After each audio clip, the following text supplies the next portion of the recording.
Yang berikutnya, kita menghindari percakapan yang tidak berguna. Efesus 4 ayat 29. Janganlah ada perkataan kotor keluar dari mulutmu. Pakailah perkataan yang baik untuk membangun di mana perlu, supaya mereka yang mendengarnya beroleh kasih karunia. Jadi orang dengar saudara beroleh kasih karunia. Orang dengar saudara, dia dibangunkan. Amsal 26 ayat 4. Jangan menjawab orang bebal menurut kebodohannya, supaya jangan engkau sendiri menjadi sama dengan dia. Jadi kalau ada orang lain masih sibuk dengan percakapan yang tidak berguna, tidak perlu diladeni. Amin saudaraku.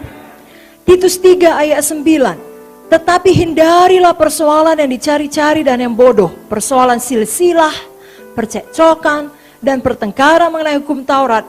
Semua itu tidak berguna dan sia-sia belaka. Ada beberapa hal nanti di sorga baru kita tahu jawabannya. Dan jangan habiskan waktu kita untuk membahas persoalan-persoalan yang tidak perlu. Tapi paling tidak yang paling mendasar, jangan kita melakukan pembicaraan mengenai dosa-dosa orang lain. Tadi kita sudah belajar, jangan buka rahasia orang lain.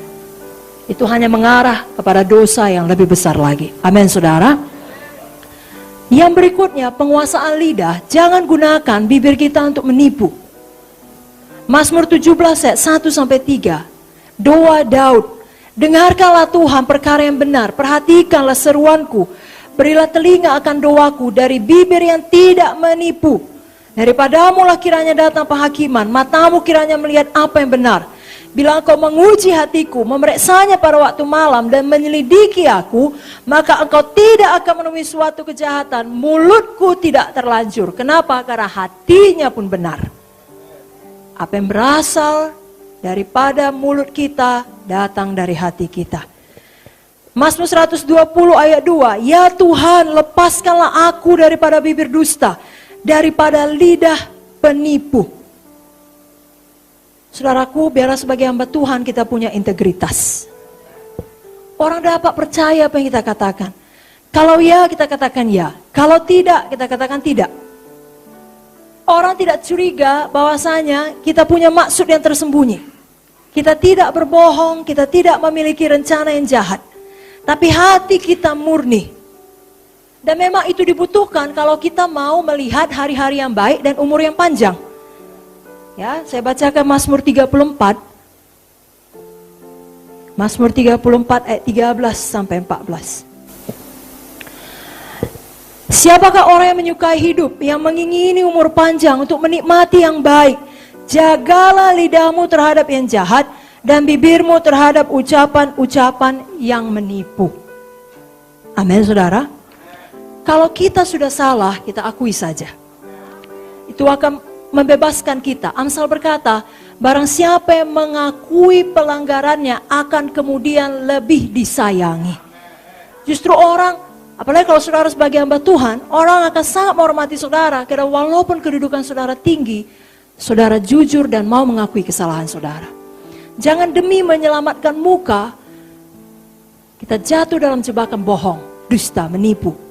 Karena satu dosa akan membawa kepada dosa lain. Sekali saudara bohong, saudara perlu bohong untuk menutupi kebohongan saudara. Dan kemudian perlu bohong lagi untuk menutupi kebohongan saudara. Lepaskan diri kita dari kebiasaan berbohong. Hamba Tuhan jujur, punya integritas. Amin saudara. Yang berikutnya kita harus waspada terhadap pujian yang menjilat. Ini adalah pujian palsu. Pujian palsu ini berasal dari para setan. Tidak ada asalnya yang lain. Dan merupakan sebuah perangkap. Kenapa? Karena setan adalah tokoh yang sangat pandai berbicara. Seorang penjilat. Orang dapat terpancing oleh kata-kata seorang penjilat. Pujian yang tulus atau kata-kata yang membesarkan hati memang sangat berarti. Tapi pujian yang menjilat itu lain. Kenapa? Karena pujian yang menjilat itu dilebih-lebihkan dan ada sesuatu di baliknya. Ada udang di balik batu. Motifnya tidak benar. Seorang penjilat, dia tidak tulus. Dia mau setelah dia menjilat, memuji. Ada sesuatu diberikan kepada dia sebagai imbalannya. Dia menginginkan sesuatu sebagai ganti daripada kata-kata pujiannya. Saudara ingat Esther. Dia membutuhkan sesuatu, bahkan bukan untuk dirinya, untuk menyelamatkan umat Tuhan. Dia berdoa, dia berpuasa. Itulah yang harus kita teladani. Amsal 26 ayat 28, lidah dusta membenci korbannya, mulut licin mendatangkan kehancuran. Ya, tidak ada kebaikan daripada lidah penjilat. Pujian yang menjilat adalah taktik antikristus kelak. Kenapa orang nanti menyembah antikristus? Karena mulutnya manis. Dia menawarkan jawaban, solusi yang dinantikan oleh dunia. Dia menjerat orang dengan bujukannya. Kita sudah belajar terhadap 3 hal yang mempengaruhi. Bukan dengan nyata-nyata, tapi dengan bujukan. Dia bujuk. Kalau orang membujuk, baik ucapannya. Jangan percaya. Daniel 11 ayat 32. Orang-orang yang berlaku fasik terhadap perjanjian akan dibujuknya sampai murtad dengan kata-kata licin. Jadi pandai, ada alasannya. Seakan-akan bahkan mungkin ada dasarnya, tapi kebohongan. Tapi kita, umat yang mengenal Allahnya, akan tetap kuat dan bertindak. Makanya dari dalam, dari sekarang, Bapak Ibu Saudara, jangan pernah harapkan pujian manusia untuk menyatakan kita dihargai. Nanti saudara bisa jatuh dalam jebakan. Orang tahu tuh kelemahan saudara, dia sangat suka dipuji. Lalu orang jilat saudara, jangan.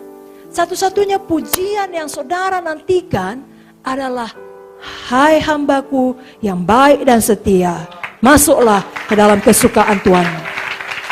Amin saudara.